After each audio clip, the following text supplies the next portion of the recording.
The German government, the Nazis, were interested in setting up some kind of base on Antarctica. And that's absolutely historical fact. Swastika flags on expeditions out there, and at least on one occasion, they claimed an area known as Neue Schwabenland, and they flew over it and dropped a lot of swastika flags on the ice there to claim it as theirs. So that much all happened. It is well known that in 1938, the Germans established a base in Neuschwabenland, this area of remote Antarctica where they claimed to have found open land, warm water lakes, and at the end of the war, Admiral Donitz announced that they had built an impregnable fortress for the Führer in Antarctica. The Nazis sent scientists, they sent botanists, they sent a whole slew of people to settle that colony. So evidently they had found a warm place under the ice in which to establish that colony, or they wouldn't have sent all those people. And to have done this in 1938, a year before World War II, means that it was very important to them to establish that colony in 1938, because they had to be busy with war plans at that point. They were going to be invading Poland in 1 year. To send all these people to Antarctica, 5,000 miles across the Atlantic at that point, it had to be something very important to them.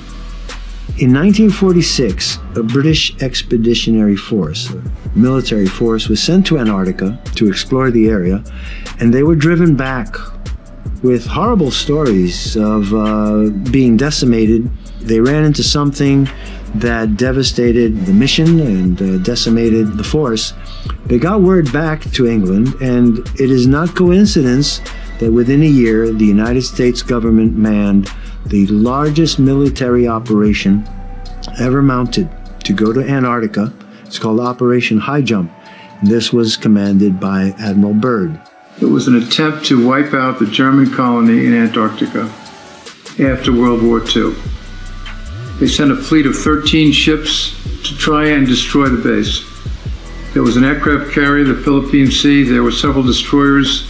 There were troop carriers, and there were destroyers to carry small planes. While they were in Antarctica, they were supposed to go there for 6 months.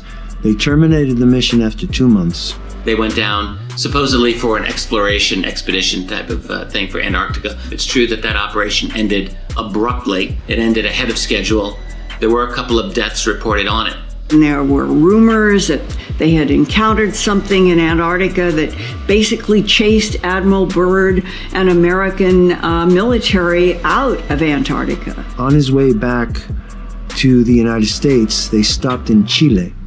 And in an interview with the newspaper El Mercurio, Admiral Byrd made a stunning remark. He said that in a future war, the United States was going to have to defend itself against flying craft that could fly from pole to pole in a matter of hours. When that convoy arrived back in Washington, Admiral Byrd was taken to Bethesda Naval Hospital. He was held there incommunicado for 5 days. He was debriefed, and he was forbidden to speak in public about what had really happened to that operation. What happened was, after 2 months of the operation, flying saucers came out of the water. They were attacked by UFOs that sank some of their ships, shot down some of their planes, and it was such a devastating loss. They destroyed one destroyer. Supposedly about 68 Marines were killed. And Byrd realized quickly that there was no way he could possibly defeat that kind of an aircraft that could fly, dart in and out between the ships and fly at supersonic speeds. His aircraft were much slower. He couldn't possibly contend with that. So he had to leave. He turned around and left in 2 months after beginning the operation. What has to be discussed is why they set up a colony there in the first place. Why would they travel 5,000 miles across the Atlantic a year before they were preparing for a major war and build a colony there under the ice? They weren't building that colony as a refuge. It was not a place they expected to go to escape from the war in Europe, because they were very confident at that point of winning the war. And they had every reason to be confident because they had tremendous advantage, both in terms of advantage over England and advantage over Russia. The entire Antarctic colony was meant to be a space exploration colony to begin with. It wasn't an escape from World War II. The Germans were building anti-gravity discs as early as 1939-40. It was alien technology. The Germans could not have developed that technology by themselves. And Oberth, one of the German scientists, said that and admitted it. He said, "We were helped." That was his statement. We were helped. Dr. Oberth cryptically stated, "We cannot take the credit for our record advancement in certain scientific fields alone. We have been helped." When asked by whom, he replied, "The people of other worlds." And they wanted the Antarctic colony to be more of a scientific space exploration colony. Their plan was to use that colony for space exploration. There have been a lot of interesting UFO sightings over Antarctica recorded over the years. A couple of famous ones in around 1965. Chilean and British personnel, which were stationed in Antarctica, recorded some very unusual aerial phenomena there. It still hasn't been explained to this day.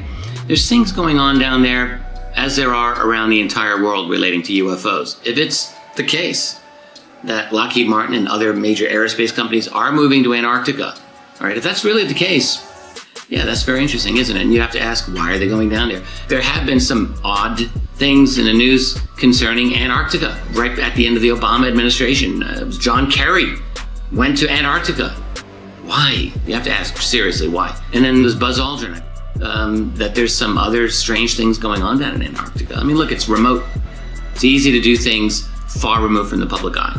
So all kinds of things are possible with that. To any skeptic who says, well, these are just stories, these are just accounts, hell, life is just stories. Life is just accounts. The entire criminal justice system, for example, is based on eyewitness testimony. When did we stop thinking eyewitness testimony was important?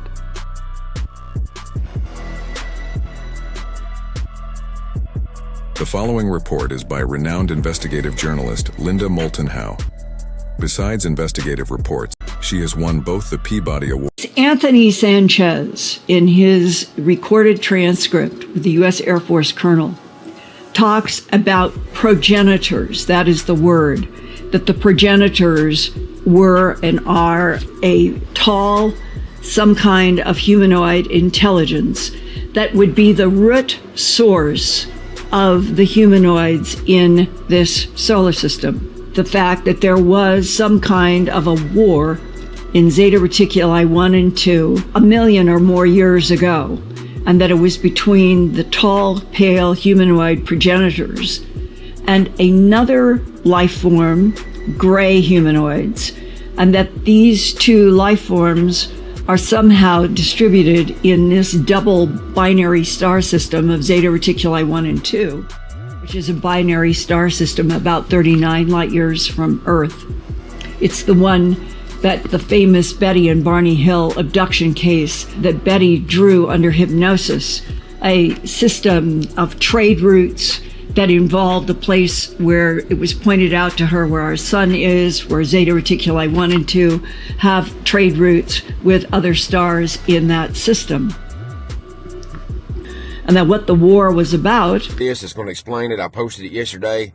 This is what's going on. They're mining sky ice. That's why they're in Antarctica. That's the whole deal. The firmament is made of this stuff, and I'm going to explain exactly what sky ice is. They say it's pure oxygen. That's not right. That's not true. There's something more to it. It's going to blow y'all's mind.